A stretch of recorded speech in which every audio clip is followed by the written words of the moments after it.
Hello, everyone, and welcome to Fasken's Business and Legal Roundtable, updates and trends for the Canadian market, COVID-19 and beyond. I hope that we're finding everyone well and safe today. My name is Peter Feldberg. I'm the firm managing partner here at Fasken. For those of you who may not know us well, we're a full-service business law firm. We have over 750 lawyers in more than 40 practices, spread across the major business centers in Canada, London, South Africa, and Beijing. Our practice covers a broad range of industries, from the resources, energy and mining, to financial services, agribusiness, technology, life sciences, and many others, with a full range of practices, many of whom you will hear from today. We are pleased to be the law firm partners of the Canadian Olympic Committee and Team Canada. The US is Canada's largest trading partner, so it's not surprising that cross-border matters and issues are of great significance to our firm, including labor matters, litigation, specialized regulatory matters. We have a large group of practitioners that are focused on the US market and on the inbound investment into Canada, and we have them organized into a US committee, some of whom you'll hear from today. The co-chairs of that committee are Gesta, Abols, and Neil Kravitz, and they'll be your moderators for today. Gesta is a M&A lawyer who's located in Toronto, and Neil is a M&A lawyer who's located in Montreal. They will introduce the topics that you're going to hear about today and introduce the speakers and generally keep us all on track. With that, I'll turn it over to Neil. Gesta. Thanks very much, Peter, and thanks to everyone for joining us today. We're really pleased to have you. We took a look at some of the issues that our clients are looking at and facing, not only in Canada, but on a cross-border basis as well, and put together today's webinar. From what it looks like, we have the right topics. We have a very good number of people who signed up for today and participating, so we're very thankful to have you. You'll hear from a cross-section of our partners from various offices, including Calgary, Vancouver, Toronto, and Montreal on these topics. Gesta will introduce them, and then we'll take the panelists will take you through a short presentation on each of those, and we're hoping to make this as interactive as possible, get to your questions at the end, and have a discussion. So with that, thanks again for joining us, and I'll turn it over to Gesta. Thanks, Neil. Thanks, Peter. And thank you for everyone joining us today. On the slide on the screen that you should be able to see lists the various topics that we're going to talk to. Some are legal specific, some are more industry sector specific. So we're going to start with the border and trade issues, then move into competition, foreign investment, and national security, where there's been some movement and changes. Then distressed M&A and insolvency, busy areas, unfortunately, but we're going to talk about that. Then we're going to get into the lending landscape, moving on to some of the programs that the government's put in place to help people move through this difficult period in terms of tax measures and subsidies. Similarly, the labor and employment area, where there's been a lot of policy change, trying to help employees and employers. Then as we move into the industry and sectors, what's happening in the private equity space in terms of triage with their portfolio companies and also opportunities to deploy capital. And it wouldn't be a Canadian webinar if we didn't talk about energy and natural resources, so we'll speak to that and the opportunities and challenges there. And then the real estate sector, obviously challenged right now. And then into the Q&A. So that's the agenda we've set for you. We hope you find it useful. And with that, we'll move on to Cliff and border and trade issues. Thank you. Thank you, Gesta, and thank you, Neil. My name is Clifford Sosnow. I am the co-lead of the firm's International Trade and Customs Group. I also do bribery and corruption work, but I'm not going to be speaking to you about that. I'm going to be speaking to you on Canada-US border issues. Two major things: what's happening at the border right now and what's happening in the market, and then what do we see going forward. Right now, there is a web of orders that have been produced by the government that has, in effect, closed the borders most recently to June the 21st. but it's a porous border. It allows for essential services. What it doesn't allow for is optional or discretionary travel. Unfortunately, the laws don't define what is optional or discretionary. It also doesn't define what is essential services. So there's a certain amount of confusion in the market. It's working its way through. There was some problems at the beginning, in the months of March and April, a little bit smoother now, but the watchword is that things are still a bit lumpy at the border. But typically essential services or services for maintaining supply chain, truckers, drivers, supplying support for critical infrastructure. Optional discretionary are coming across for consulting services, looking for business. You're going to be stopped at the border. You're not going to be able to come across. There is a requirement now for you to wear masks when you're going through border security, when you're going on a plane, and that's also creating a certain amount of confusion at the border. But if your purpose is not essential and you can't locate it as an essential service, you're going to be turned back. And this is creating a certain number of choke points at the border. And what we're saying by that is that companies that have, for example, a truck coming over are being stopped because Canada Border Services agencies, guards are saying, sorry, this is not an essential service.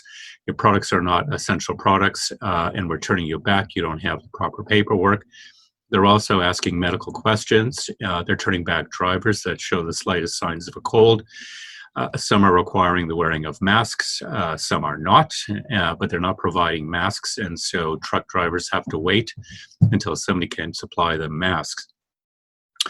And then finally, we're also seeing some supply chain shortages that are beginning to pop up where Canadian companies need inputs from, let's say, the US, where there's diversion of those inputs under the US Defense Production Act. For example, GM is one situation where they have been told to prioritize contracts for the building of ventilators. You all know about the N95 from 3M under the Defense Production Act that's been prevented from coming up into Canada, although there's a temporary exemption on that. We'll talk about that shortly. But what we are seeing is that because of these supply chain shortages, companies in Canada have difficulty ramping up themselves in terms of providing the products and services that they're now allowed to do. So what are we seeing going forward? A continuing closure of the border. We don't know how much longer, but if I was a betting man, I'd say at the end of June, it's going to be extended a little bit further. There is talk of a gradual opening, but there's no publicly discussed game plan. Some of the provinces in Canada are against it. Some are for it. The federal government is quiet. Dr. Tam, who's the head of our public health in Canada, has said even when the medical emergency is over, we shouldn't expect the border to be opened soon. So who knows how that's going to play out. We're watching that one very closely. What we are seeing associated with that is a potential calls for shortening of supply chains and export controls, not just in Canada, but elsewhere. And what we mean by that is that companies in other countries are being told by their governments to reroute production. I mentioned the N95 under the Defense Production Act, but the president in the US, as you know, has the authority to redirect production for pharmaceuticals, for foods, for any number of goods to supply national security needs.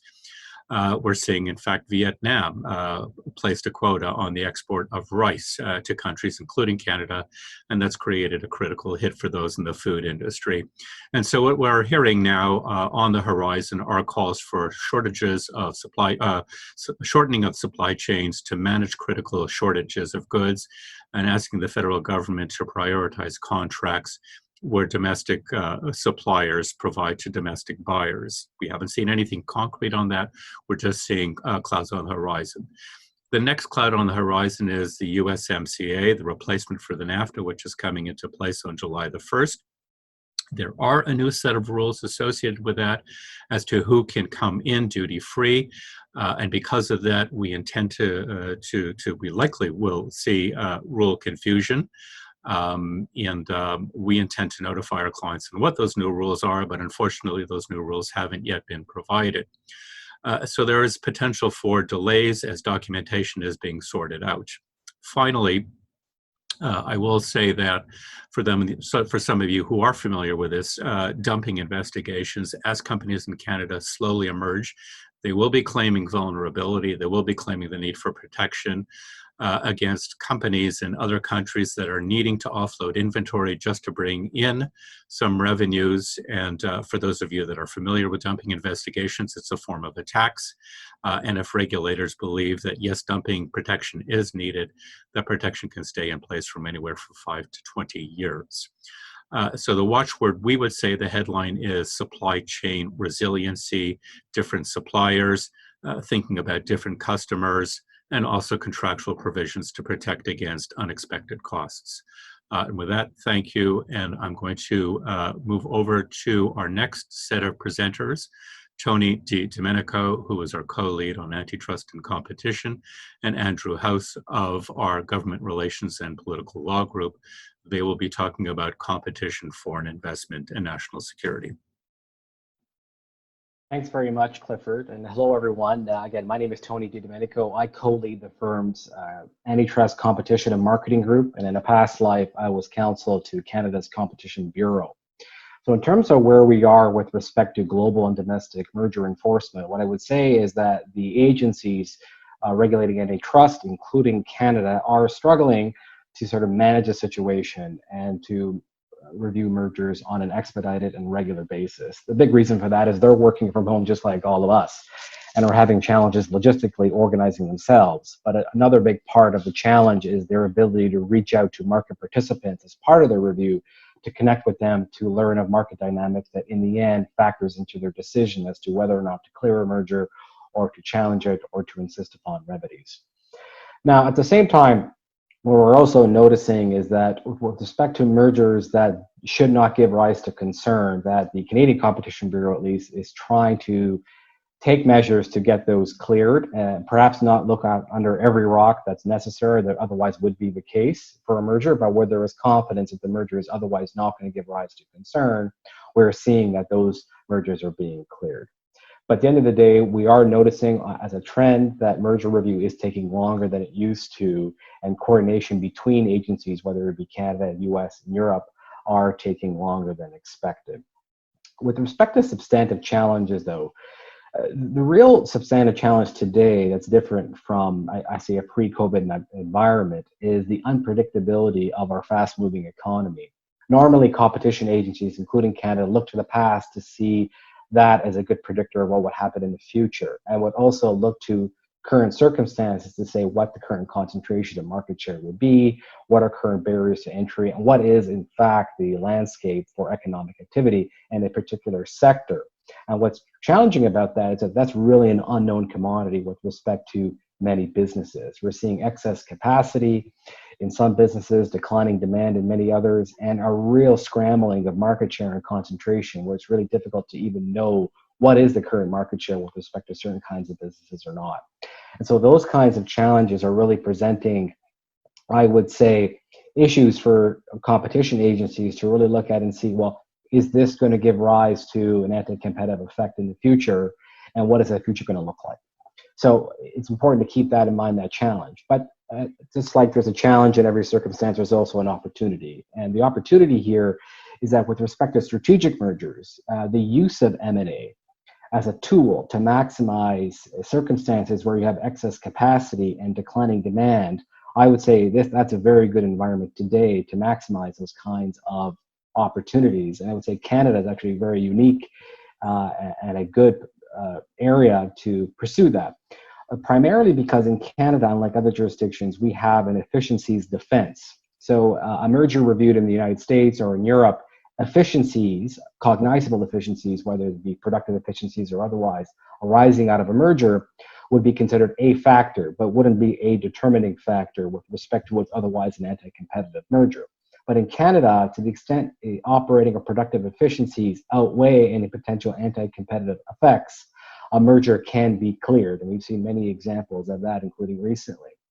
And so in the context of a COVID-19 economy and post-COVID-19, when we get there, you're going to see examples where you're going to have excess capacity and declining demand and huge amounts of efficiencies to the extent that mergers can be consummated. And so I would suggest that that would be a very good opportunity for certain mergers to perhaps be cleared where they otherwise would not be. And then with respect to failing firm type of arguments, obviously now is a type of environment where if we're noticing firms are going to be failing but for a merger, this is a very good opportunity by which parties can present failing firm arguments to the Bureau. And given the fact that normally you would want a circumstance where you know but for the merger a firm is going to fail, I think that's difficult to predict now, given that there's just uncertainty out there. But I do see that competition agencies will need to be more practical and have to have regard to the fact that there is uncertainty as to whether or not a firm would fail. And even with that uncertainty, tests should be met to allow a merger that may be otherwise anti-competitive, but to allow it having regard to failing firm defense. So with that, I turn it to my partner, Andrew House.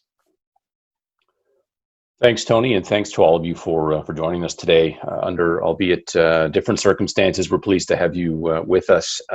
My job today is to talk to you about a topic that gets a lot of coverage and is often poorly understood, which is national security.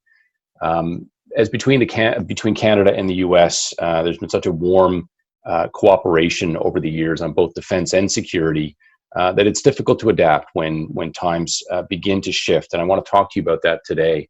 I come to my role at Fasken from the government of Canada, where I served as the Chief of Staff to the Minister of Public Safety, which is a position which would be a hybrid of both Homeland Security and Department of Justice, both of which we worked with heavily over the years when I was in government.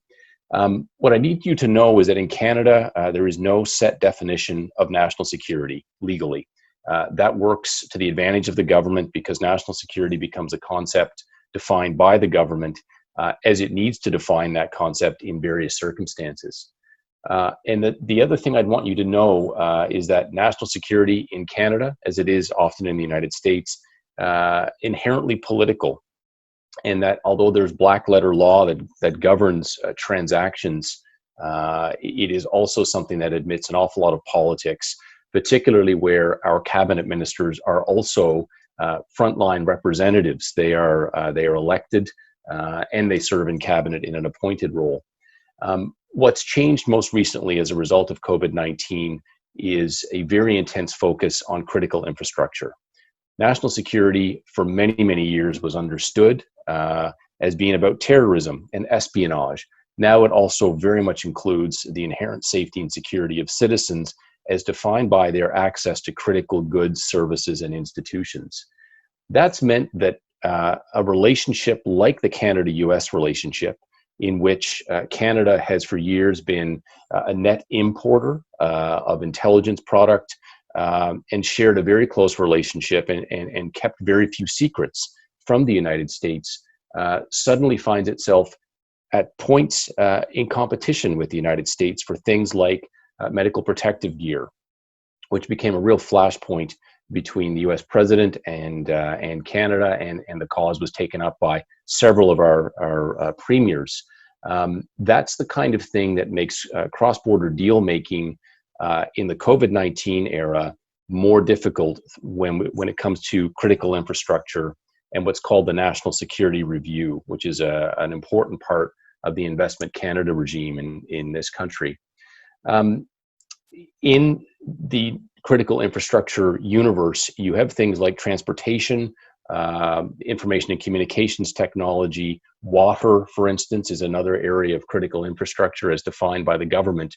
But chiefly, Canada is concerned right now with any transaction, any acquisition, or any merger that touches on the health field. And this can be in terms of medical protective equipment, we've already talked about. It can be life-saving pharmaceutical products. And so if you are involved in a deal that touches on these things, understand that Canada has spoken clearly that it will be applying, quote unquote, additional scrutiny to those types of deals. And it's no longer safe to rely on the fact that Canada and the United States are close allies, friends and cousins. Right now, there's going to be added scrutiny on those types of deals. One of the things that the government is looking out for is what they have termed opportunistic investment behavior. We might all agree in this forum that that's the name of the game. There's an opportunity to take advantage of an investment climate that works, and that's how business is done. The government of Canada has decided that anytime you're dealing with distressed M&A, a topic you'll hear about in just a moment, that is reason for the government to look in on that transaction and make sure that it is operating to the benefit of Canada and in light of the safety and security of Canadians. And with that, I'll stop and throw it over to Stuart Brotman, who will talk about that issue of distressed M&A. Thanks, Andrew. I think we're actually going to start with Karine. So Karine, why don't you go ahead? Thanks. Sure. Hi, I'm Karine Zimmer, and I'm a mergers and acquisitions partner at Fasken, practicing in our Vancouver office. And Kibben, Stuart, and I are going to talk about what we're seeing and expect to see in distressed mergers and acquisitions. So initially in March, many auction processes that had begun for target companies were in progress and that were not yet signed were either delayed or canceled, while potential buyers focused on managing their day-to-day operations and the impact of COVID within their own organizations. However, some target entities that had an exit transaction as part of their business plan for the year, because they were experiencing cash and financing challenges already, say for example, solar companies requiring financing to scale up or make operational and capital improvements. The COVID-19 crisis amplified the cash and financing challenges, making the completion of an exit transaction more imperative. In the meantime, the lessened competition resulting from fewer potential buyers meant smaller pools of bidders in auction processes. And in some cases, potential buyers were coming to the negotiating table with substantially lower valuations than they had provided in early stages of the auction pre-COVID-19. Sometimes the reduced valuations resulted from negative financial metrics of the target, like lower EBITDA, but in many cases, we've seen larger, well-funded buyers who do not require financing acting quickly to take advantage of the situation by making extremely reduced purchase price offers. And I've seen some really significantly changed purchase prices from pre-COVID, post-COVID. We're definitely seeing increased discussion of earnouts in those situations where the target companies try to bridge the gap between the pre-COVID and post-COVID valuations. And then in other situations, we are seeing purchase offers that include bridge loans to cover the cash needs of the struggling entity through to closing, particularly where closing is going to take some time due to regulatory and other approvals. In those cases, as part of the negotiation of the transaction with the buyer, we're also having to negotiate standstill and forbearance agreements with the target's creditors in order to ensure the entity is able to operate normally until closing, when presumably the buyer will step in with funds to fund the target with new capital. In cases where an exit transaction can't be completed in time, or bridge loans and forbearance arrangements haven't been possible, some targets are having to consider insolvency proceedings instead of the ordinary course sale transaction that they had contemplated at the beginning of the year. And so at this point, I'm going to turn it over to Kibben and Stuart to talk about what they're seeing when that happens. Hi, so I'm Kibben Jackson. I'm with the Insolvency and Restructuring Group at Fasken. I'm out of the Vancouver office, like Karine. You would think, being in the Insolvency Group, that we would be extremely busy right now. And while I think we are certainly busier than we were, the insolvency gold rush, which I think some of the professionals in the area were anticipating, hasn't really started yet. I think it's expected, though it's not really happened so much yet.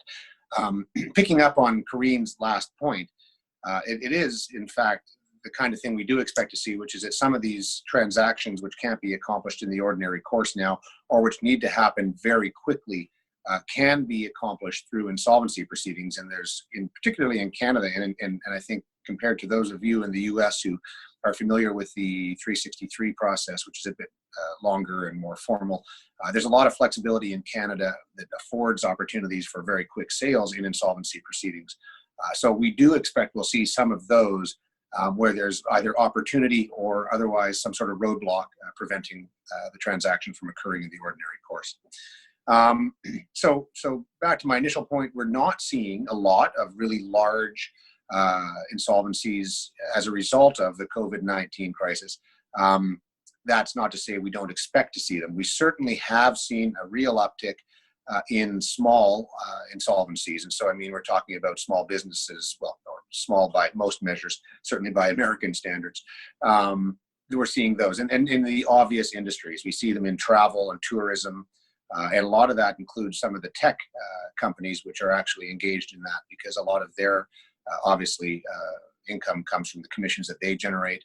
Small restaurants, catering, of course, just who's catering anything right now. One-off retail, that type of stuff. So we do see certainly an uptick in that type of stuff, which is keeping a lot of the trustees very busy. There are some larger insolvencies, which you may be familiar with, largely from the news that you're seeing, including a lot that have the cross-border elements, mostly in retail. So in Canada, you know, some of our big retailers like Reitmans or Altos, which is a shoe company, and of course Pier 1 and all these other larger cross-border ones, those types of insolvencies we are seeing, and they are significant. But I think that the general impression with those is that, like a lot of other retail, they were probably having some difficulty in any event, and really COVID wasn't necessarily the instigator, but more the tipping point that caused the final death knell for these companies and the formal insolvencies. I should mention there are people and larger companies still proceeding with insolvencies, formal restructurings, and inevitably they will blame that in part on COVID, and call them COVID-tunists if you will, but every affidavit we see now usually has some excuse built in around the fact that they've suffered as a result of COVID, which generally buys you several months of time to try and sort out your issues with the courts. And so we do still see the same sort of number or average of large insolvencies occurring anyways, and I don't think for the most part that we're blaming that on COVID. Alberta and the oil and gas industry is still suffering, and that's not novel. I think we have just an absolute perfect storm for that province in the sense that they've got the negative oil prices for a period of time, or certainly depressed oil prices. They've got COVID, which does affect their workers, of course, and the market, although strangely enough with the return of plastic bags, it's helping them a little bit. And it's an industry which has been suffering for some time, and this has absolutely sort of been the kind of thing where they, it's one hit after another for them. And we are seeing, interestingly, a fair number of large insolvencies in the actual producers and in the service industries around them. But what is interesting is we actually are seeing some transactions come out of them, and some significant ones, often by the existing secured lenders, but we're seeing some transactions there. And I think we'll continue to see that for some time. And the last thing I'll touch on before throwing this over to my partner, Stuart, is cannabis, which is always interesting. Again, there is an awful lot of, almost every week there's another relatively significant filing by a cannabis company here in Canada where they're seeking protection. It's mostly a liquidating filing. They're not generally restructuring. They're trying to sell off assets. A lot of these, and particularly one very recently, have operations, and in fact exclusively have operations in the US. It just so happens that they have access to the Canadian market through the public markets here in Canada that they can't get in the US, so they're based here at the headquarters. And they also have access that way to our federal restructuring laws, which of course you can't use in the US for a cannabis company. So we will continue to see that problem. I think, whether cannabis has been hit by COVID, hard to say. I think some people retreated harder to the bottle and maybe left the cannabis market behind a little bit, and that may be hurting them on the retail and possibly on the supply chain side of things. So we are seeing that as well. that's what we're seeing. What I think we're going to talk about a little bit is what we sort of expect to see, and a little bit more around the timing around that, and maybe a view from the East from Stuart Brotman. So I'll pass it over to him now. Yeah, thanks, Kibben. So I'm Stuart Brotman. I head the restructuring team globally at Fasken. I'm based in our Toronto office. And we like to consider it the center, not the East, Kibben, of Canada. And thanks for that. That's really helpful. I was actually, just before the session, just looking at the kind of Canadian equivalent of Chapter 11 filings since the beginning of March, and there's only been a handful. Cannabis has by far been the highest percentage. And as those of you who know the Canadian market at all, you'll know that kind of the cannabis industry, the legal cannabis industry, kind of came to existence on one day in 2018, and there were lots of prospectors and others, including many former mining company executives who were promoters that got into the cannabis production business, and now we're seeing some supply chain issues, some customer base issues, but also some consolidation in the market that's driving insolvency filings in cannabis. But outside of cannabis, so we've seen one, Delphi Energy, a junior oil and gas producer in Alberta, file CCAA, which, as I said, is our equivalent of Chapter 11. Two large retailers, Reitman's, a big domestic-only retailer here, and also Aldo Shoes, which is based out of Montreal and has global retail locations. We've seen one diamond company, which is kind of retail related, and that the price of diamonds has gone over a cliff recently, and Dominion Diamonds, which has interests in 2 Canadian mines, reacted to that. And then we've seen an online flight seller called Flight Hub also file. So, for the most part, kind of predictable industries, and as Kibben mentioned, all businesses that were likely struggling, with the exception perhaps of Flight Hub. We're all struggling prior to the COVID situation. So it's been very interesting. What we haven't seen, the wave of filings that many people are expecting. We too are expecting it to come. I think, as we transition from the early stages, which were stages of uncertainty, and so short-term approaches to what were hoped to be short-term issues.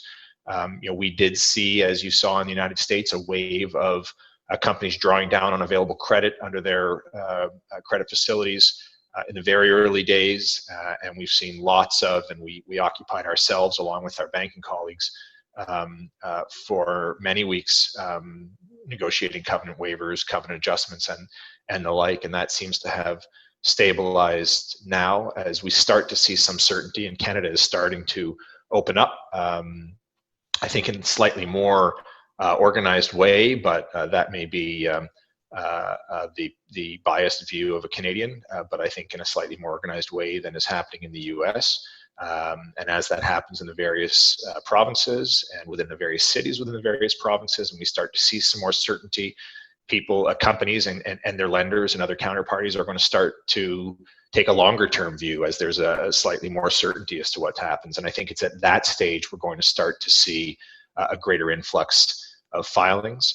I was a little bit surprised. I actually expected we would have seen a few more filings to date by companies who, for example, have widely held public debt, who don't have necessarily a constituent counterparty to negotiate with. And so I would have thought we might see some arrangements to try and amend or compromise that. We haven't seen it yet, but I think that's one of the kind of category of companies that we're going to see seeking restructurings, formal restructurings in Canada, whether under our insolvency legislation or under our plan of arrangement provisions under our corporate legislation, which is a unique and useful tool that I'd love to talk to some of you about at some point, but we don't have the time today. What will be interesting as part of the uncertainty I was talking about, and that we contribute to the lack of filings thus far, or the lack of filings relative to what some people, including many of our clients, would have expected. There remains a tremendous amount of capital available. I was reading an article the other day that suggested that in the private equity space alone, globally, there's $2.6 trillion of dry powder available. And what that means is once some of the uncertainty starts to clear and some an amount of greater certainty arises, or at least people get more comfortable with the uncertainty, I think there are opportunities to do deals. You know, one of the reasons we haven't seen filings is because there hasn't yet been a known market solution for a lot of these companies. And to file in the absence of a known one, you know, you end up in the ultimate of what we call free fall filings, where, you know, you really don't know going into it what your exit's going to be. And once a market comes back, once, you know, the dry powder starts to be allocated, which I think is going to start happening soon, you know, we may start to see more filings and certainly more marketing processes for those opportunities. These short formats are not great for bankruptcy litigators, but so I'll stop there and pass it on to Martin Rasico. Martin is going to speak to you about Canadian bank debt financing. Hi, hello all. My name is Martin Rasico. I'm a banking partner at the Montreal office. I do commercial lending. And actually, it's been a very interesting time. COVID has been a very interesting time. As my colleagues mentioned, before going into the crisis, there was a lot of liquidity in the market. Private equity, or when you were making an acquisition, you didn't have to put that much equity into it. So we saw leverage going up, so that you could be financed up to 4 times or 5 times debt to EBITDA. Now that COVID has hit, and remember, Canada doesn't have the depth of the US market when it comes to loans. We don't have a secondary market that we would have in Canada, that you would have in the US, like the Term B loan. The funds have dried out, mostly for the highly leveraged borrowers.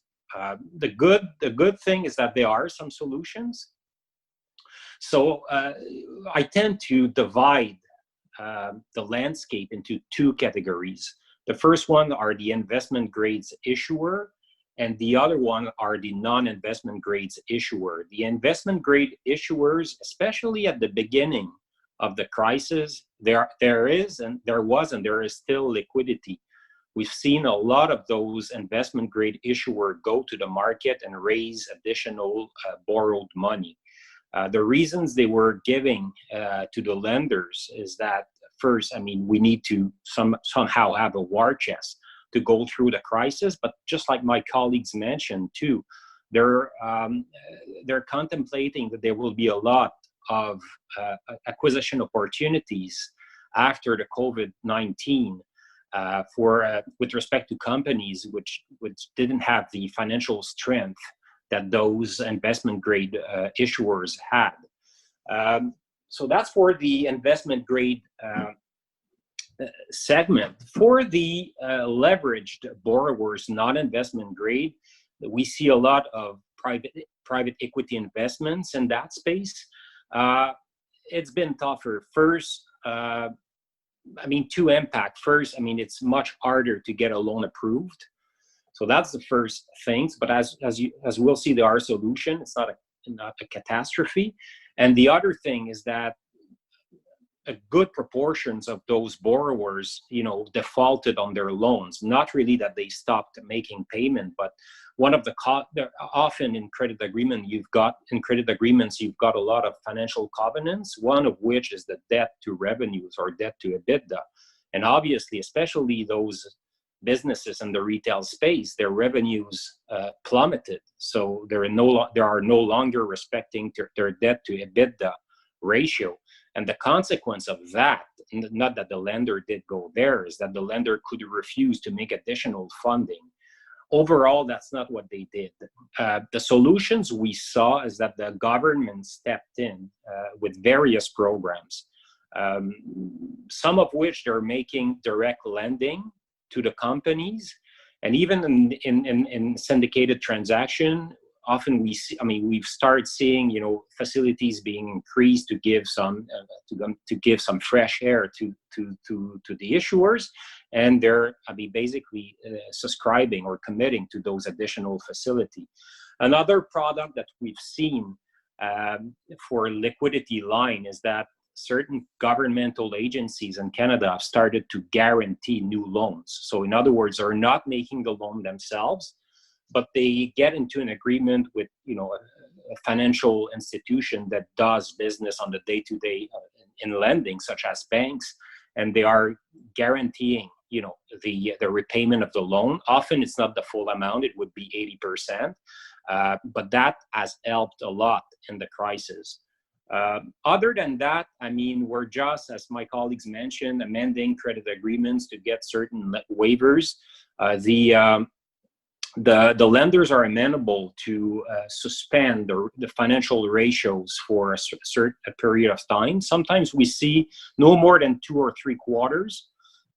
They'll agree to suspend the financial ratios, and often what they'll do is that, fine, I mean, you're not respecting your leverage ratio anymore of debt to revenues or debt to EBITDA, but you'll have to maintain a minimum EBITDA, often expressed as a negative. Same thing, I mean, the scheduled capital repayment, the banks are open to waive those for about 2 or 3 quarters. And the last thing that the borrowers or the issuers do is that one of the event of default in credit agreements are the material adverse change. So if there is a material adverse change to a business, then it triggers a default under the debt instrument, and the lenders could refuse to advance. So what we see now is that they're building in COVID into this material adverse change definition to ensure that the lenders will not invoke COVID to refuse to fund. So if you've got clients in Canada that are renegotiating their credit agreement terms, you would want to keep that in mind. And the last point I wanted to point out to you is that the pricing of the banks went up, not by much, but what we hear from from the market is that their cost of funds have been higher since the COVID-19,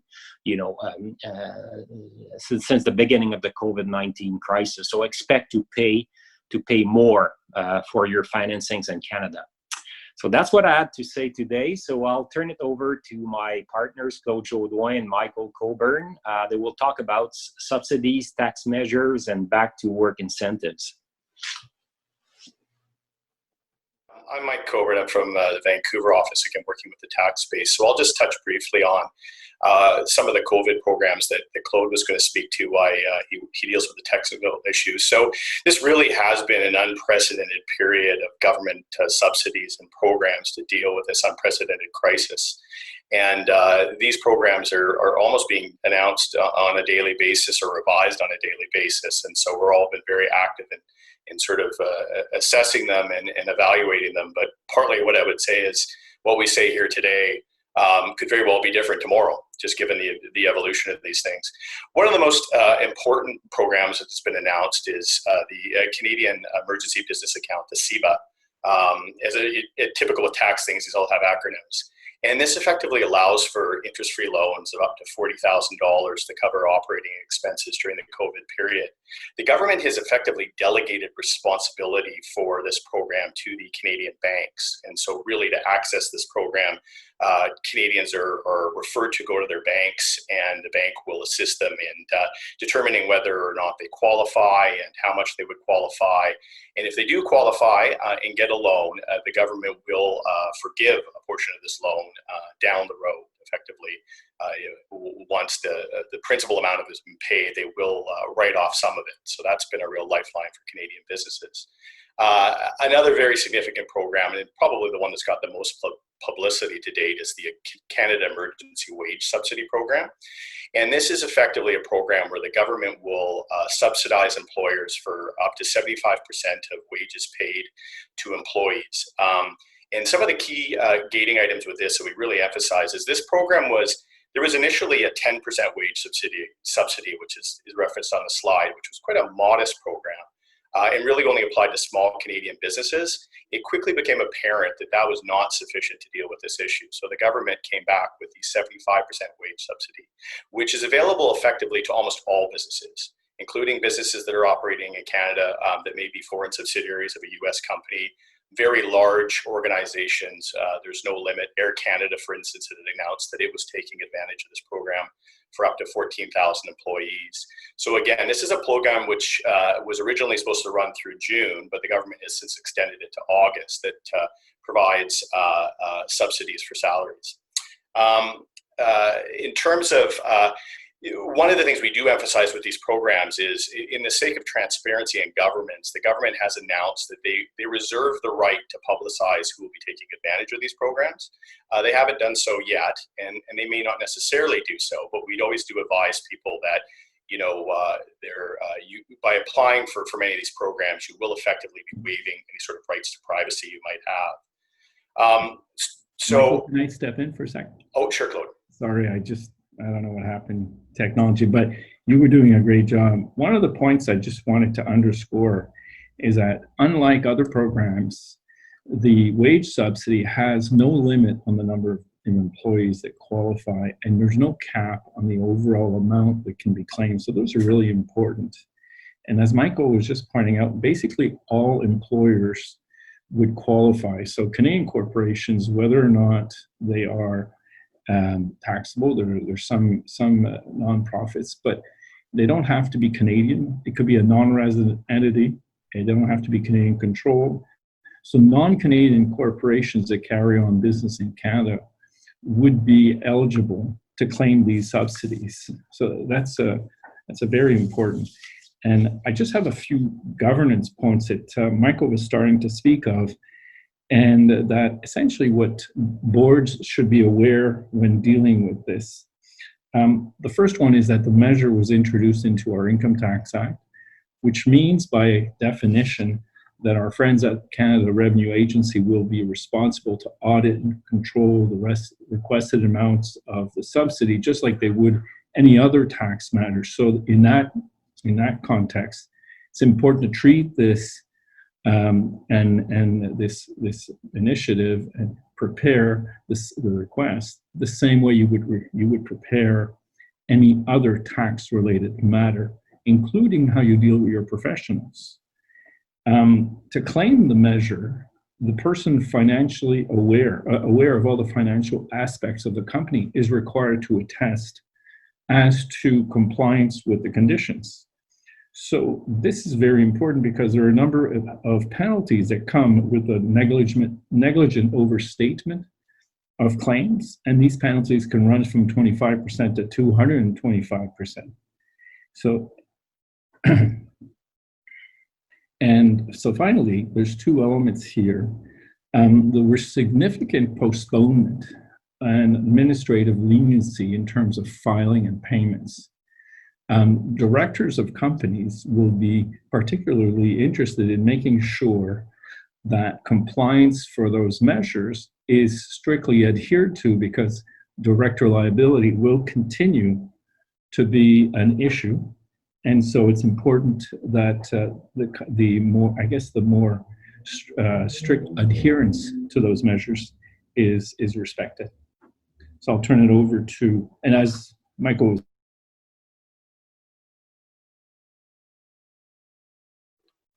Oh, thanks, Claude. Yeah, so Claude and I also, just before leaving COVID, it's not a subsidy per se, but it's potentially quite important, is many of you might know, a lot of exposure to Canadian tax can depend on your physical presence here. As an example, in Canada, if a person is in Canada for more than 183 days in a calendar year, they're deemed to be a Canadian resident for tax purposes and potentially subject to tax on their worldwide income. The Canada Revenue Agency, however, has recognized that unfortunately there are a number of people who are stuck here due to the travel restrictions, and particularly the border closure between Canada and the US. So they have announced administrative relief, saying that to the extent that a person is stuck in Canada because of the travel restrictions, they won't count the days that they're here in considering these various tax issues. So that can have some real significance for cross-border parties. And then moving beyond COVID, which I know we'd all like to do, but Claude and I just wanted to touch briefly on a couple of just very basic Canadian benefits and a couple of risks that come with sort of cross-border structuring. In terms of benefits, we always emphasize that Canada, to the extent that a Canadian entity pays a US entity interest, there's no Canadian withholding tax on that, even if the entities are related. And that's unique. That's only a Canada-US thing in terms of that related party lack of withholding tax. Likewise, on a sale of most capital property by non-residents, there's not going to be Canadian tax payable. Really, it's limited to shares of companies that derive their value from Canadian real estate or Canadian resources. But for example, if you're a US resident and you invest in a Canadian technology company, when you dispose of your interest in that company, it's almost certainly not going to be subject to Canadian tax. So that's a real benefit that we often emphasize to US residents. A couple of things to watch out for. There are transfer pricing rules which apply in both Canada and the US. So if you do set up a cross-border structure, you've got to make sure that the terms of that structure are consistent with what arm's length parties would do. And finally, a potentially significant one is Canada. A lot of the benefits I've talked about, Canada only extends to entities that are subject to tax in the US.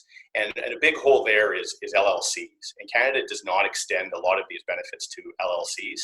Fortunately, there's some pretty simple structuring that can be taken place that can get LLCs access to these benefits. But generally, it is stuff that has to be done before you're in Canada, ideally. So with that, I'm going to turn it over to Sarah Graves to talk about labor and employment issues.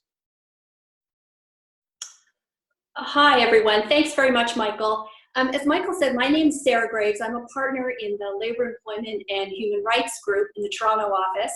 And for many years before I joined Fasken, I practiced as an employment litigator in New York and Connecticut. And I am very pleased that all of you could join us today.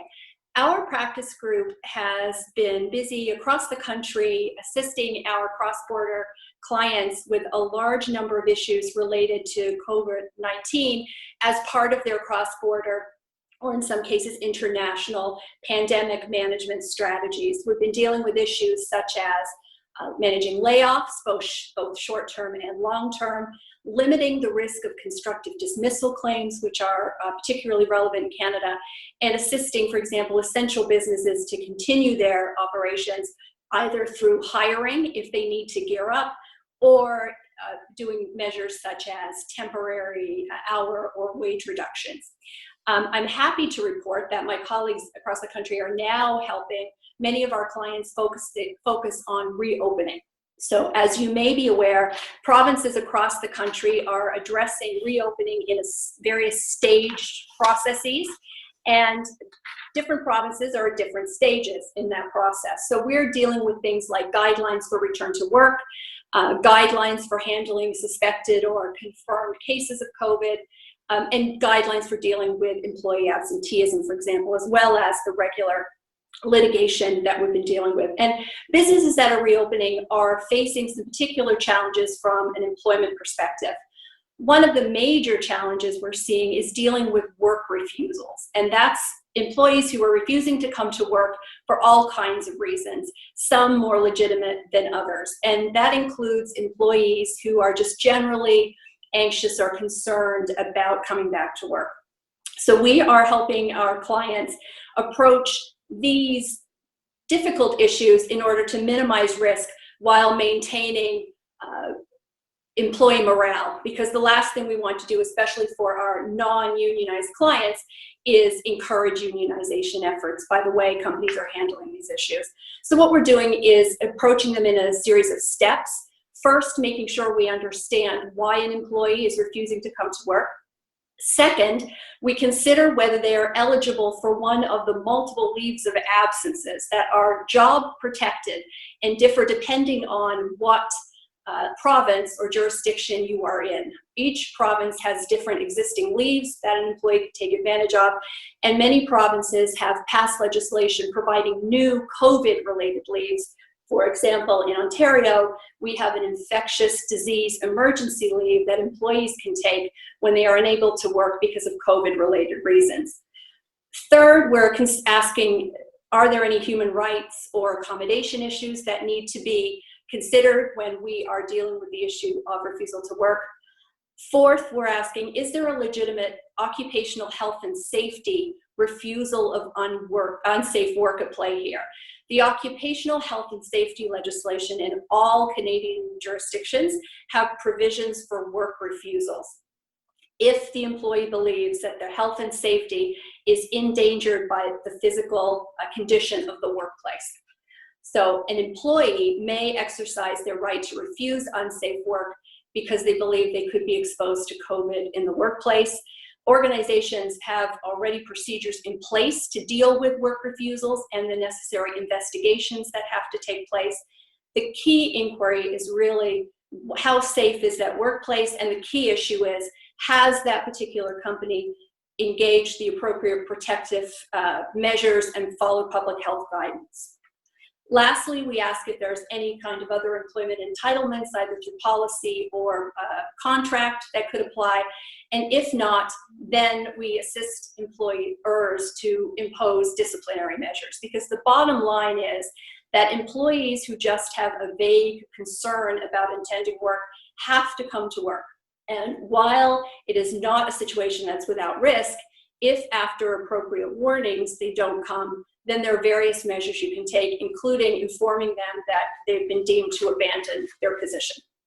The other issue that we're seeing our clients grapple with, which can be seen either as a challenge or an opportunity, depending on your perspective, is the issue of remote work or working from home. I think we've all seen that both businesses and employees have really shown a remarkable adaptability when they were suddenly moved from the workplace into their homes because of COVID and because of the associated declaration of public emergencies. So I think assumptions about reduced productivity and difficulties of managing attendance have largely been cast aside, as many companies have actually seen productivity increase when employees are working from home. We feel that we're going to see, because of social distancing and various degrees of public emergency still being maintained, that many employees are going to continue to work from home for many months in the future. And there are an increasing number of employers and employees who are now open to consider whether this remote work arrangement should be permanent. So I think there's a few things that are very important for employers to consider when they are dealing with continuing these arrangements to make sure that they're successful. One is to make sure you understand, in the province or jurisdiction that you're operating in, what are your occupational health and safety obligations in the workplace when that workplace has moved to an employee's home, and they differ depending on what province you're in. Next, think about issues about workplace harassment and bullying, because unfortunately, bullying and harassment, which are against the law in every jurisdiction in the country, continue to take place virtually. So you need to make sure that your policies and your training address that virtual type of conduct. And lastly, it's very important that you have a remote work policy. If you don't already have one, you need one. And if you do have one, you should look at it to make sure it governs not only what is happening now, but what will happen when workplaces start to reopen and employees either all want to come back or some want to stay home. And then what will you do after the pandemic? What is very important in that policy is to make sure you set the expectation that it is the employer, not the employee, who determines how work is to be performed and how you best handle that. So those are the key points that I wanted to make. Thanks so much for your attention. I'll turn it over now to Grant and Caitlin. Thank you, Sarah. So my name is Caitlin Rose. I'm co-leader of the private equity group at Fasken nationally, along with Grant. I'm based in Montreal, and I practice primarily in private equity-backed M&A. We're going to cover two pieces, first being what we've seen in terms of private equity priorities in the COVID era, and then Grant will cover some opportunities for potential opportunities for private equity players in our COVID era. So jumping right in, I don't think it's a surprise to anyone that I would describe the first, call it 4 to 6 weeks of the pandemic in Canada for private equity players as crisis management mode. The real focus was on existing portfolio companies, making sure that the existing platforms and investments could weather the storm, covering any cash crunch, liquidity crisis. Martin touched upon how getting access to banking facilities would be more challenging, and so obviously doing a thorough assessment of the financial health of the existing platforms was really a priority. In addition to that, providing assistance to the portfolio companies with respect to categorization of essential services, as Sarah touched upon, province by province, what businesses were permitted to stay open, closed in some capacity, and if they're staying open, in what circumstances, what protocols need to be put in place to follow public health guidelines was really the area of focus. And let's not forget that that is providing assistance to the portfolio companies. So the private equity funds themselves, the managers, are also going through a situation like the rest of us of a transition to work from home, in addition to having reporting to do to their LPs. So a classic private equity investment company having LPs to report to, they're looking for more frequent reporting as to what's going on, a little bit more oversight as to how things are going within the existing investments. And so it was kind of playing on both ends, making sure that the portfolio companies, there's some crisis management, but also doing enhanced reporting to the investors. If I flip then to the M&A component of the private equity sphere, I'd like to say that it's been chugging along at the same speed that we saw 2019 go at, but unfortunately there has been a slowdown. It has not stopped entirely, but because of, I think, the focus on the existing platform, making sure that the existing investments are secure, unless the processes were already well advanced and far beyond, call it an LOI stage, there was a sort of parking for a while of M&A processes that were underway. We are seeing those start to pick up again, albeit with some adjustments. Some interesting things that we've seen in terms of behaviors for M&A processes are, for instance, an LOI being signed where exclusivity will now be tied to a timeline with a specific period of time following the lifting of a travel ban, for example, or providing for in a signed agreement where we know that there are some regulatory or other filings that would take some time, buffering a longer period of time with the uncertainty, not knowing what's going to be closed or open, to facilitate the face-to-face encounters or approvals that we would need to get the deal done. And obviously in terms of diligence, as Karine mentioned, in terms of what their focus is on, in addition to the usual stuff, obviously additional focus on liquidity considerations, and also what the companies, the targets themselves have been doing to implement guidelines, what they've been doing in terms of protocols that they've adopted, if they've had any government assistance programs in place, and sort of asking all of those questions. So that was the first crisis management part of the private equity priorities, and I'll turn it over to Grant to speak to some opportunities we can see with private equity players. Great, thanks Caitlin. My name is Grant McGlaughlin. I'm co-head with Caitlin of the private equity group. I'm based in Toronto. Well, actually right now I'm based in our farm outside of Toronto. So I'll talk a little bit about the opportunities for private equity. Caitlin gave a very good overview of where private equity has been for the last 2 weeks. I think the opportunities for private equity for cross-border and for Canadian domestic is going to be very similar across North America. As you've probably heard, if you've been following private equity industry for a while, there is a ton of money out there that hasn't been deployed. Some people say north of 2.5 trillion. There is there's still money being raised within the domestic and international markets for new funds. So private equity is not going anywhere. I would say they're a little bit at a pause right now as they've got their portfolio companies, but in speaking with people within the industry, they are actively looking.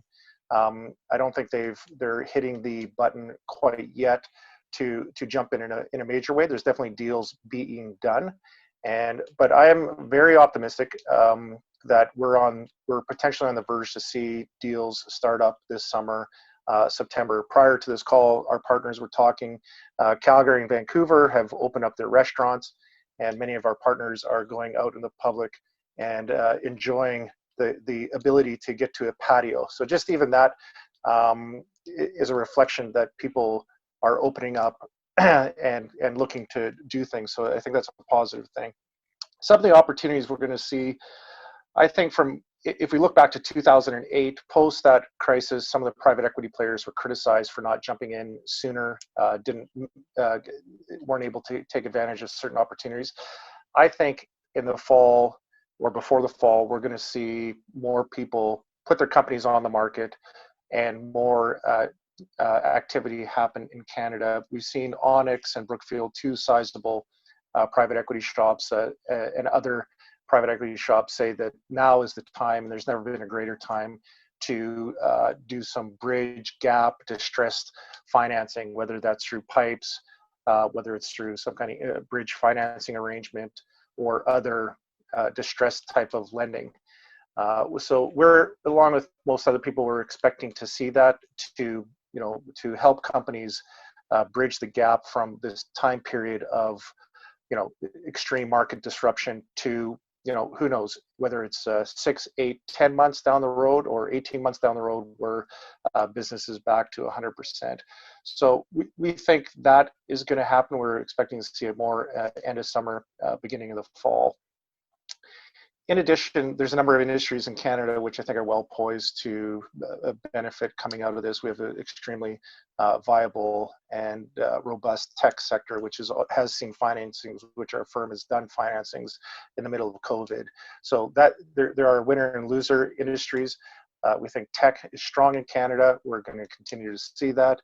The agri industry is going to see, there's a lot of focus on how important that is for each country. So I think we're going to see an investment in that. Manufacturing, infrastructure, lots of those to do in Canada. Also, we've got an energy sector that's been a little bit beaten up, but there may be interest from private equity to get at that time period, because it seems like once the demand comes back end of this year, that we'll see some prices.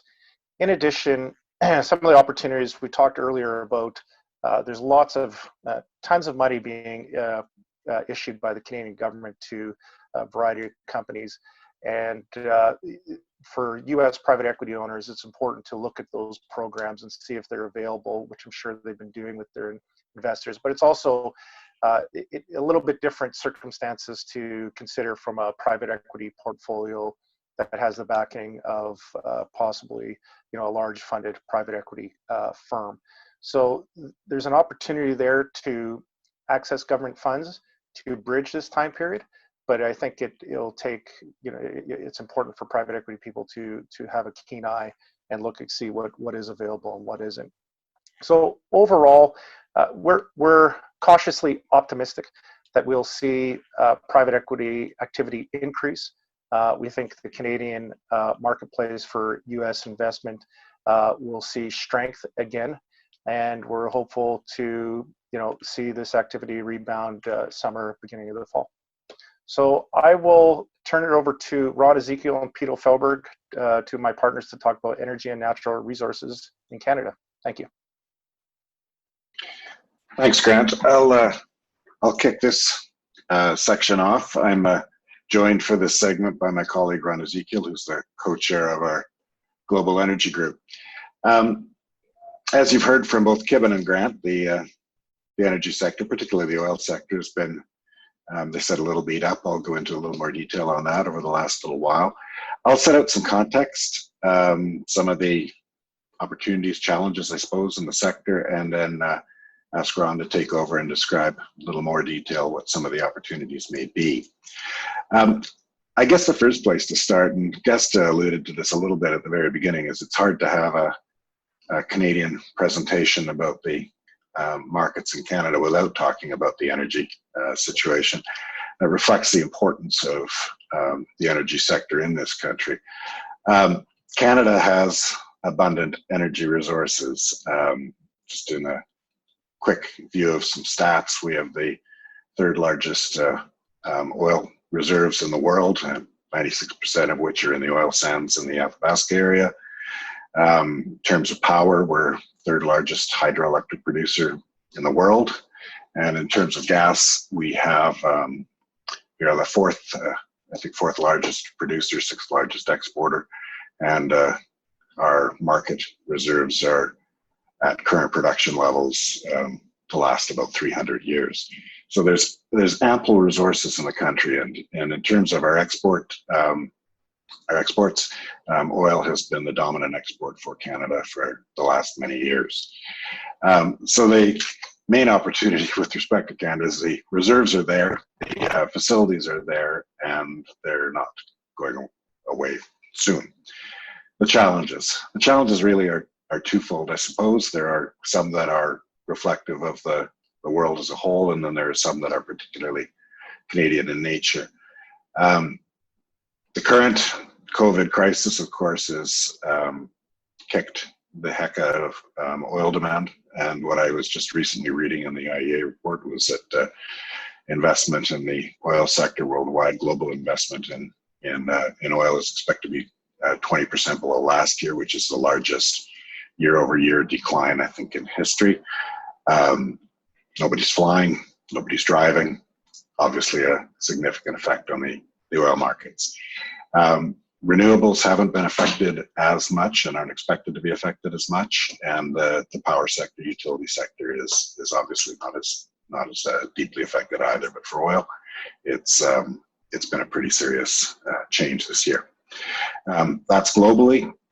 More locally, more Canadian, I suppose, is that in addition to having to deal with the world price of oil and the markets for oil, we also have to deal with the fact that we have basically one large customer for our exports.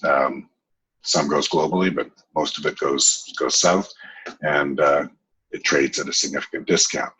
The remedy for that has always been greater access to ports and to global markets, and we've struggled with getting infrastructure built in our country for a variety of reasons, some of which are political, some of which are social, and that has reduced the ability to trade globally. So there's a price issue as well.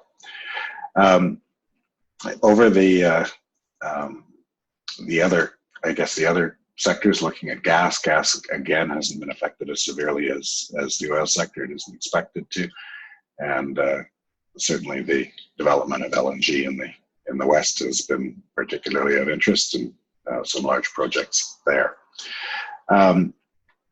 I guess the political landscape, if we look at that, there are some challenges, like there are, I think, everywhere with respect to the fossil fuel sector. We have policies of clean energy and goals of clean energy that the federal government has, certainly with a strong climate change agenda. And we have a political divide probably within the country about the merits of developing the oil and gas sector versus the drive for clean energy. I think that sort of sets the context, the challenges. If I can just turn to some of the opportunities, touch on renewables a little bit. As I said, renewables haven't been affected as seriously, throughout the world, and certainly in Canada, as the oil market has. In Canada, some specific things to think about are that renewables growth generally has two causes. One is a replacement for fossil fuels in the generation sector, and the other is new load growth projects. In Canada, there's less opportunity to replace fossil fuels, except probably in the province of Alberta. Most of the generation in Canada, 82% of it is not emitting, 60% of it is hydro, and most of the opportunities for renewables are in load growth projects. So having said that, I guess the opportunities for projects depends on the recovery coming out of COVID and what that means for load growth generally. Ron, I think I'll turn it to you to talk about some of the more specific opportunities that you see out there with that rather gloomy introduction. You can tell us what the good parts are. Great, thanks, Peter. Appreciate that, and the context there is important. I'm going to talk a little bit just on a couple of sectors, oil and gas in particular, and then look at some particular opportunities that we see in the market. In the oil space, things continue to look bleak in Canada for the most part. We were challenged on the oil front even before COVID. Teck Resources, which is our largest diversified mining company, had an oil sands project underway called Frontier, which they pulled out of in early February as a result of the political landscape around climate change and other issues that Peter just spoke to. So oil's been a challenge on a number of fronts here, and COVID hasn't made it any better, with most of world demand on oil triggered by transportation and aviation. You can imagine what COVID's done to that. ESG investors have also been taking a pretty negative view. We've had Norway's sovereign wealth fund blacklist a couple of our big companies, Suncor and CNRL, recently, exiting their investments there. But on a bit of a bright note, we've had some value investors like the Saudi Public Investment Fund come in and effectively pick up those shares with that fund owning 2% or more of each of those companies now, and growing stakes. The gas world for us is better. We have a liquids-rich basin, just like the Duvernay. It's called the Montney, and it's driving quite a bit of development in the western part of the country. 2 propane export facilities are underway in Prince Rupert on our coast, and we've had a positive FID decision on an LNG facility called Canada LNG in Kitimat. That's a $40 billion 2-train, 14 million ton per year facility that is currently under construction with first gas around 2025. The gas prices, from our view, are likely going to stabilize before oil will. There's a lot of shale offline right now, and that takes some gas offline as well. As the economy recovers, we'd expect gas prices to find some stable ground. The benefit for Canadian gas, if you can call it a benefit, is it trades consistently at a discount against Henry Hub. Our ACO trading hub in Alberta means that gas in Canada, the price of gas in Canada is significantly lower and presents some good opportunities for Canadian gas in terms of export to Asian markets, even with the higher costs of getting the gas to the coast. So that's the landscape, and I guess just wanted to touch briefly on what we see as the biggest opportunity here, and that is Indigenous equity and Indigenous participation in resource projects. This has been a big trend of late, and it's not something where we're talking about a carried ride for Indigenous groups' participation. This is value investment by Indigenous groups accessing a variety of funding sources, including commercial debt. Reconciliation's driving other opportunities as well. Our BC Utilities Commission just finished an inquiry into Indigenous groups participating as utilities in our energy sector, and they've made 25 recommendations to our government around facilitating that. So there are considerable opportunities upcoming for Indigenous ventures and Indigenous joint ventures in the energy sector. We've been involved in a number of these recently. The federal government has divested its interest in the Ridley Island coal terminal in Prince Rupert, carving out 10% equity stakes for 2 Indigenous groups up there. The Ontario government has recently funded the largest private sector-owned transmission line connecting 16 remote communities in Ontario to the grid, and that's a $2 billion financing for a line that is owned by 24 Indigenous groups and some private investors as well. And finally, there was an interesting deal involving the divestiture of a P3 power line in Alberta late last year that saw a 40% stake in that line get carved out and made available to Indigenous communities along the route. And that was fully taken up by those Indigenous communities. And just yesterday, TC Energy announced a 65% divestiture of its Coastal GasLink pipeline. That's the pipeline tied to this Shell LNG facility I was just talking about. And that's gone to KKR and AIMCO, but there's a 10% equity component for Indigenous participation there as well. These transactions provide significant de-risk benefits to assets and really pump the value of the assets in terms of strategics and financial investors coming in. So it's a bit of a difficult game to play. There isn't perfect transparency in terms of these transactions, but for developers and investors that can do this right, there's really significant benefits at the other end of it. So just in terms of structuring around that, quickly, knowing your Indigenous groups is critical. They're all different. Politics are hard, and relationships with neighboring groups can be quite frayed. There's easy possibility of missteps in the early days if you don't do it right. Structuring your transaction is important to allow for the flexibility for Indigenous equity participation at a later stage or upfront. And the governance model is critical, both in terms of ensuring proper governance around the O&M components, but still leaving protections in place so the Indigenous groups and other investors can access low-cost financing. So that's the real game to be had is for companies that want to look for that increase. There's a tremendous amount of upside available in the Canadian market. And that's it for me. So with that, I'll turn it over to Elias Retzinas in Montreal for a real estate update. Thank you, Ron. My name is Elias Retzinas. I'm a partner with our real estate group based in Montreal. So real estate has been affected, significantly over the last few months. Specifically, the retail sector. However, retail, hospitality, industrial to some degree, but there are some green shoots there, particularly for distribution centers and other types of real estate uses that are now increasingly relevant in the COVID era. The residential sector has not slowed down, so that's the good news. But overall, the mood is good. As Grant said, there's a ton of capital out there, and we've spoken with many lenders, economists, developers over the past few months. Many of whom are our clients.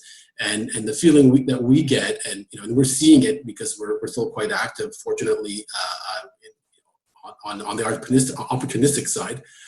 The mood is that this will pass, and people will still need a place to live. They'll need a place to work.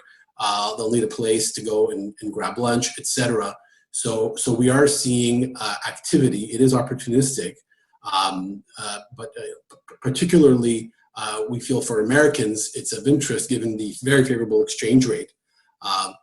So we did a couple of deals recently where we represented a U.S. interest that acquired land. So land banking is on the rise.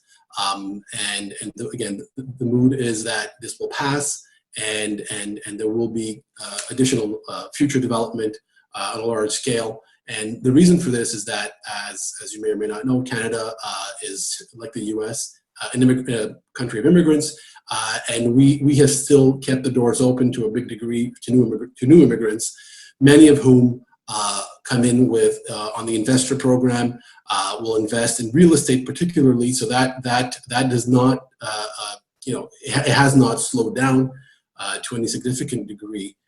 There's a lot of capital, as we said. Interest rates are nearly at historic lows, if not at historic lows. And the government is injecting a lot of cash into the economy. So when we speak with our developer clients, they're not happy that some of their projects are currently on hold, but the lenders are being very cooperative. We have not seen any of our significant clients, our larger clients who are doing significant real estate developments, any default notices go by. Projects are on hold to some degree. But the lenders have been quite cooperative in some cases, offering things that developers and investors haven't even asked for, such as a freeze on capital payments, turning mortgage loans to interest-only loans for the next 6 months. So while there are challenges, we are confident that it will turn around. There are opportunities. Foreign exchange, is certainly a benefit to anybody holding U.S. dollars. There are distressed properties which could be picked up at a discount, but we haven't seen any fire sales yet. We haven't seen foreclosures, and we're optimistic, as is the industry in general, that we will come out of this strong. And with that, I think we can now proceed to the question and answer period. Thank you. Thanks, Elias. And I think we have time for maybe one or two questions.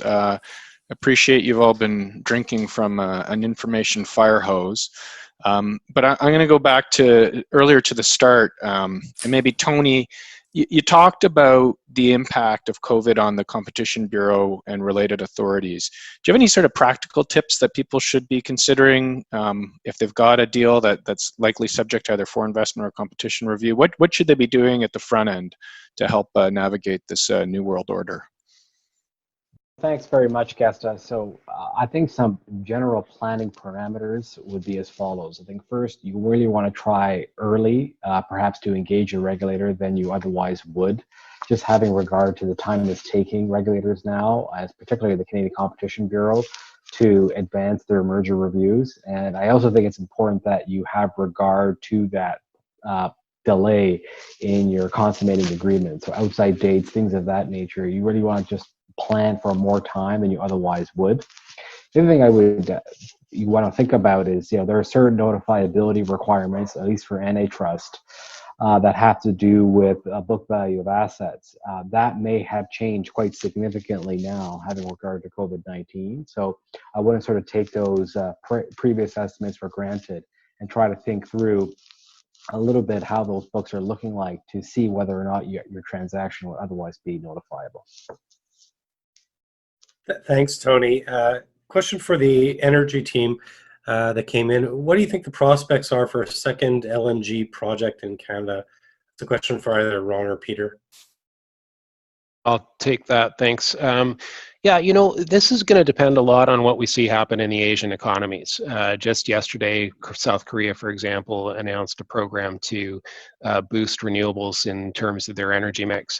And so the role that gas is going to play in terms of transition fuel and in terms of getting some of the coal facilities offline and replaced with lower carbon emission facilities is going to play a big role there.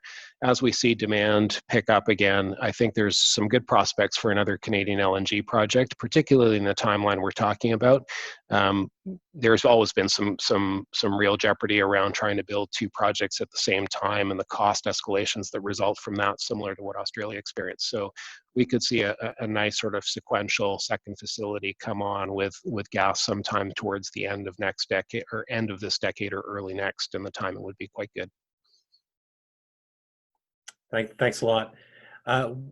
We do want to wrap up, given that we're at almost 3:30. Respect people's time. We appreciate we've given you a lot of information. The good news is, if you have questions that we didn't get to, please do feel free to reach out to any of the panelists, depending on the topic in question. Our contact information will be available. There's also a lot of information on our website and on our COVID-19 Knowledge Hub. With that, we really want to thank you for your interest and attention in participating today, and we hope everyone stays healthy and safe. Thanks again for joining us.